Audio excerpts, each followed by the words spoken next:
29 январда югары мәлім жерлегенде район башлыгы Разиф Кәримов катнашында соңгы халык җыйыны булды. Разиф Галиев чыгышында районның 2020 елдагы социаль-икътисади үсеш нәтиҗәләре һәм 2021 елга бурычлары турында сөйләде. Район хезмәткәрләре республикада тагын бер кат игенчелек, үсемчелек өлкәсендә икмәк үстерү, чөгендер үстерү тармагында тагын үзләрен лидер иттереп белгиләделәр. Беренче урыннарны алдык.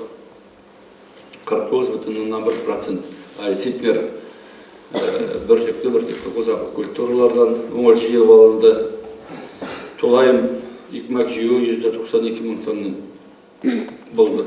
Югары мәлім җирлеге башлыгы Ленар Сибгатуллин җирлекнең узган елгы эшчәнлеген бәян итеп, агымдагы елга башкарыласы эшләрне атады. Югары мәлім авылында зиратны төзекләндерү, зур агачлар кесү, зират кыймасын буярга буяу сатып алу, авыл җирлеге шигенә илмә тактар сатып алу һәм урлаштыру, югары мәлімдә урам юлларын ремонтлау.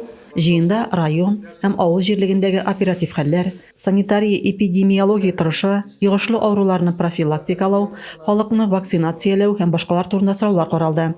Тормышны тәэмин итү хезмәтләре җитәкчеләре халыкны борчыган сорауларга җавап бирде. Җыен ахырында элеккеге җирлек башлыгы Фәнзия Николаевага рәхмәт сүзләрен җиткерделәр. Разиф Кәримов яңа җитәкчегә һәм коллективка бердәм булып барлык мөһим проблемаларны вакытында хәл итүне теләде. Рәзимә Кашапова, Юлия Казамарова, Александр Тимофеев, Зәй хәбәрләре.